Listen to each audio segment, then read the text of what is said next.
Yo, thanks for checking me out. It's Elder B. I debated heavily whether to do a video like this. It seemed very pretentious.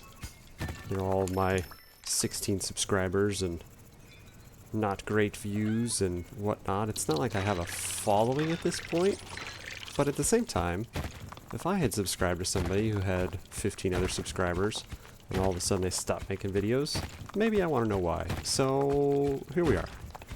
A little more freeform style, playing a little Dome Keeper while I'm blabbing at you just so you have something to look at.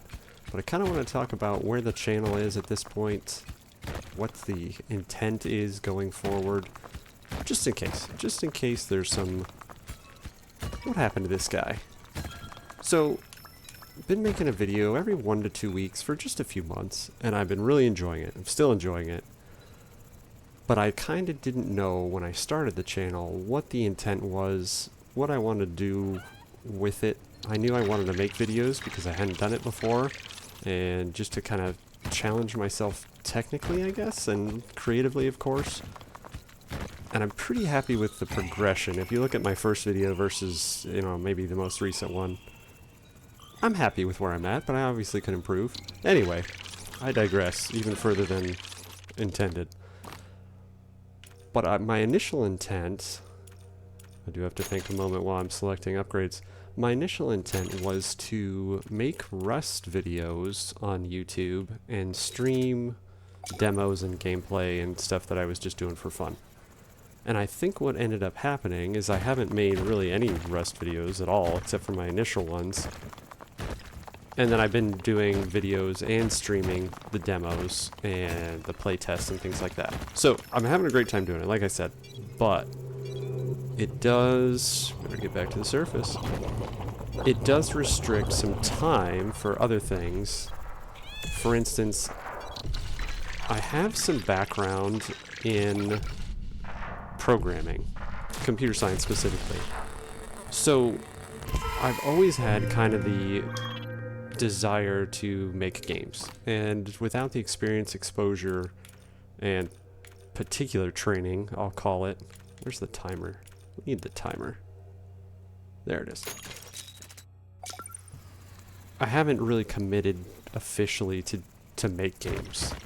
I did just recently do the tutorial from Brackeys on Godot, and that's why I thought it appropriate to play a little Dome Keeper, because that's the game engine that this game is made in. Made the little intro thing and then started making just my little like rendition of that intro game with as little help as possible. And it's made me come to realize that I am now several decades out of, I'll say, out of touch with writing code. So to get back into that, I'm gonna go take Harvard's CS50 course. So time intensive. I'm still going to be playing games, and I've decided I still want to stream once a week. I'm going to start multi-streaming, or at least playing around with that. So there'll still be some stuff coming up on YouTube for the multi-stream. Of course, it'll be over on Twitch as well. But I think every Friday, I'm going to do Back in My Day Friday, where I play kind of nostalgic style games. And I'm going to start with the Sierra Quest for Glory series and play through that, and just get as far as I can on a Friday playthrough. But in the meantime, with my free time during the rest of the week, rather than doing the playtests and the demos and the stuff like that that I have been doing, I'm going to be taking that course so I can kind of just refamiliarize myself with programming aspects and hopefully get into making some good games. So I blabbed on much longer than I already wanted to, but just a quick where we've been, where we're at, where we're going.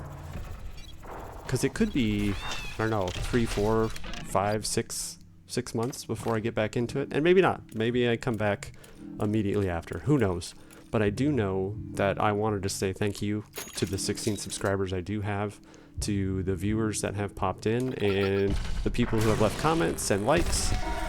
I do it for fun, so I'm not looking, you know, to reach any monetization levels or anything like that people set as lofty goals. Nothing against them. That's just not my intent for this stuff. But it does help. It keeps it even more fun than just making the video itself when there's actually people watching it and, you know, a community, so to speak. Not that I've developed one, but that there's floaters out there that are, you know, putting feelers out at least for unknown YouTube folks like me that are still making videos, and just the interaction is really appreciated. It makes it a lot more fun of a process.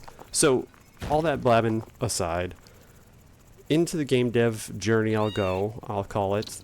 I don't intend to make any videos of game dev stuff. There's definitely people who are better at that, and once again, I think there's a certain reason for people to record that journey. I think instead what I'll do is when I start making games, I'll just kind of do like showcase videos, if you will, on stuff that I've learned how to do, or, you know, kind of whatever silly project I have working on and how it's coming along and stuff, like maybe just like update videos to go along with the Friday streams. But I don't anticipate making any other videos other than the fact that the YouTube streams will be on here, and that's probably pretty much it for the foreseeable future. So once again, viewers, subscribers, likers, happens-bys, folks that just clicked it and clicked off, if there was still something there that interests you enough to see it. So it's a lot of fun. It's not work. I mean, I wouldn't do it if it were work, but there is obviously effort that goes into it. So wanted to say thank you to you guys, and we will certainly see you soon. After I complete that course and I've increased my comfort level on making games, I'll certainly be back to making YouTube videos just like I have been. Until then, I'm Elder B. Take care.